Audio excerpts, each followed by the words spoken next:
My story this evening is about the American Helicopter Museum and Education Center. It's located at Brandywine Airport in Westchester, about 25 or 30 minutes from Philadelphia. About 24 years ago, a number of local engineers, business people, and so forth got together and thought, we really need to celebrate the fact that Philadelphia is the cradle of what we call rotary wing aviation in the United States. Rotary wing because helicopters don't have fixed wings like airplanes. Their wings whirl around above your head.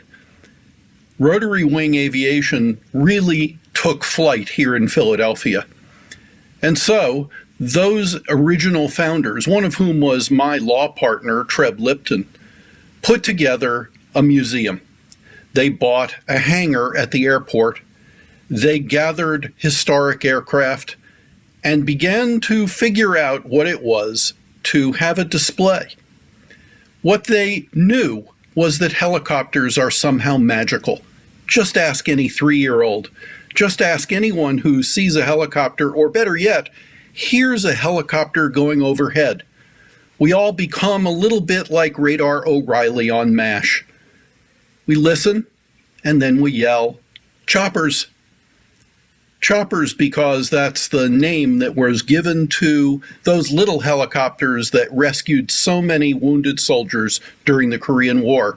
And yes, at the museum, we have one of those little choppers. We have over 30 other helicopters as well.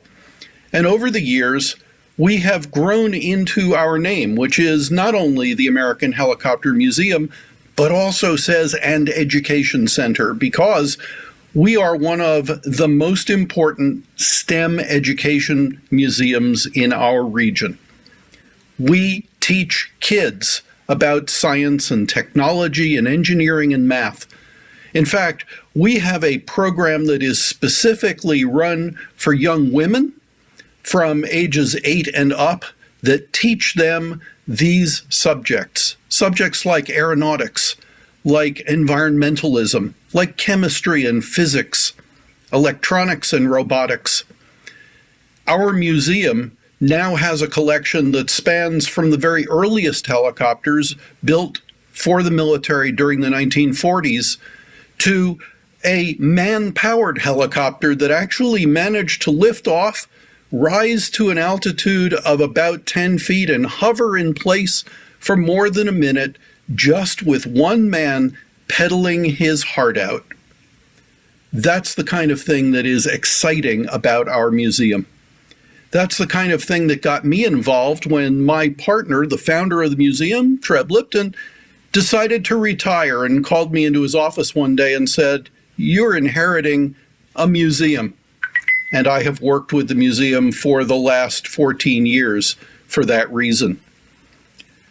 Last year, everybody knows what happened. COVID hit.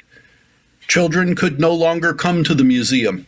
Veterans could no longer come to see the machines that they flew when they were in the military. We had to close down. And so we began to try to think, for us, for our educational mission, for serving school children on field trips, how do we do that? What is the next evolution of our museum, and in fact of all museums? And so we got busy and we started to imagine, what is a museum when you erase the walls? What is a museum when you can't come to visit the artifacts? Well, we think we have an answer. And that answer is a virtual museum, but not just one that you visit on the web. Everybody's done that one. What we are building is a museum that we are capable of exporting. Want to know what it feels like to hold an airfoil in your hand?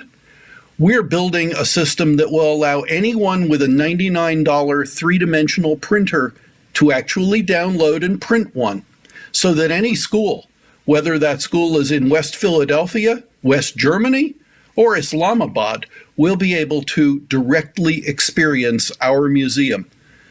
We'll be able to take the lessons that we teach daily. So the question is, what's next?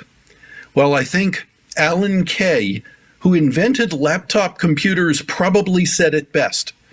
If you want to predict the future, invent it yourself. And we at the American Helicopter Museum are doing just that right now.